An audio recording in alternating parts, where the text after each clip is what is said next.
હાલો, મારી ચેનલમાં તમારું સ્વાગત છે।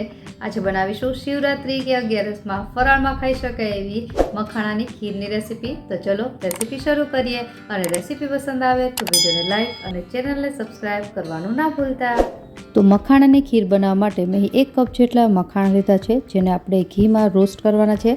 તો અહીં મેં એક નોનસ્ટિક પેન લીધું છે, જેમાં 1 ટેબલસ્પૂન જેટલું ઘી ઉમેરી અને જે આપણે મખાણા લીધા છે એને 2 થી 3 મિનિટ માટે રોસ્ટ કરી લેશું।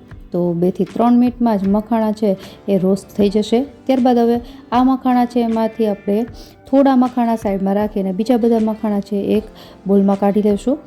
આ મખાણા છે થોડા ઠંડા થાય ત્યારબાદ મિક્સર જારમાં ગ્રાઇન્ડ કરવાના છે અને જે મખાણા આપણે અત્યારે પેનમાં રાખીએ છીએ એમાં હવે આપણે ખીર બનાવીશું। તો ખીર બનાવવા માટે મેં અહીં 500 ml અમૂલ ગોલ્ડ દૂધ લીધું છે। તમે કોઈ પણ ફૂલ ફેટ દૂધ લઈ શકો। હવે આપણે એને પેનમાં લઈ લેશું। ત્યારબાદ મીડિયમ ગેસની ફ્લેમ પર આપણે દૂધ ગરમ કરવા માટે રાખી દઈશું અને ગરમ થાય ત્યારે જ એની સાથે આપણે 1 મોટો ચમચા જેટલી મલાઈ છે એડ કરવાની છે। મલાઈ નાખવાથી આપણી ખીર છે એકદમ ક્રીમી ટેક્સચરવાળી બનશે। તો મલાઈને આપણે દૂધની સાથે સારી રીતે મિક્સ કરી દઈશું। તો મલાઈ મિક્સ થઈ ગઈ છે। હવે મીઠાશ ઉમેરીએ તો અહીં મેં 3 મોટી ચમચી જેટલી ખાંડ ઉમેરી છે। તો લગભગ 3.5 ટેબલસ્પૂન જેટલી છે અને 1 ચમચી જેટલો એલચી પાવડર, ત્યારબાદ 1 ચમચી જેટલો સૂકા ટોપરાનો છીણ અને 1 ચમચી જેટલું કેસરવાળું દૂધ। આ કેસરવાળું દૂધ તમે ઓપ્શનલ છે, ન નાખવું હોય તો ચાલે। હવે આ બધી વસ્તુને સારી રીતે મિક્સ કરી લેવાની છે।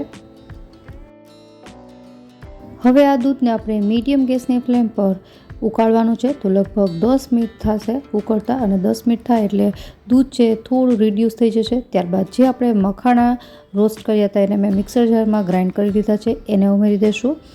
આવી રીતે મખાણા ગ્રાઇન્ડ કરીને નાખવાથી ખીરનું ટેક્સચર છે થોડું થીક થઈ જશે। ગ્રાઇન્ડ કરીને જે મખાણા નાખ્યા છે એને મિક્સ કર્યા બાદ પણ આપણે 5 થી 7 મિનિટ માટે દૂધને ઉકાળવાનું છે। ખીર બનાવતી વખતે દૂધ ઉકાળો ત્યારે જે સાઈડમાં મલાઈ છે એ થતી જાય એને આપણે સ્ક્રેપ કરી અને દૂધમાં મિક્સ કરતી જવાની, જેનાથી એ થીક થતું જશે। તો દૂધ છે ખાસું એવું ઉકળી ગયું છે અને આ તમે જોઈ શકો છો એમ કે જે ટેક્સચર છે આવવા લાગ્યું છે। હવે આપણે આમાં ડ્રાયફ્રૂટ ઉમેરીશું। તો અહીં તમે તમારી ચોઈસના કોઈ પણ ડ્રાયફ્રૂટ ઉમેરી શકો। મેં અહીં કિશમિશ, બદામ, પિસ્તા અને કાજુના ટુકડા લીધા છે, એને આપણે મિક્સ કરી દઈશું। અહીં જો તમે ડ્રાયફ્રૂટને ઘીમાં રોસ્ટ કરીને એડ કરવા માંગતા હોય તો એમ પણ કરી શકો। મેં અહીં કાચી જ ઉમેરી છે। હવે આપણે ડ્રાયફ્રૂટ નાખ્યા બાદ 3 થી 4 મિનિટ માટે આપણે એને ઉકાળી લેશું। ત્યારબાદ આપણી મખાણાની ખીર તૈયાર થઈ જશે। તો તમે જોઈ શકો છો કે સરસ રીતે ઉકળી ગયું છે। હવે આપણે ગેસ બંધ કરી દઈશું અને ખીરને અડધી કલાક માટે ઠંડી થવા દઈશું, કારણ કે જે આપણે મલાઈ એડ કરી છે એ અડધી કલાક પછી થોડી થીક થઈ જશે, જેનાથી આપણું જે ખીરનું ટેક્સચર છે એ થોડું આના કરતાં પણ ઘાટું થઈ જશે। તો અડધી કલાક પછી તમે જોઈ શકો છો કે ખીર છે પહેલાં કરતાં ઘણી થીક થઈ ગઈ છે। બસ હવે આપણી આ મખાણાની ખીર તૈયાર છે। આપણે એને સર્વ કરીએ। તો શિવરાત્રી કે અગિયારસના ઉપવાસ દરમિયાન તમે આ મખાણાની ખીર જરૂરથી ટ્રાય કરજો। આશા રાખું રેસીપી જરૂરથી પસંદ આવી હશે। ફરી મળીએ નવી રેસીપી સાથે, ત્યાં સુધી બાય બાય।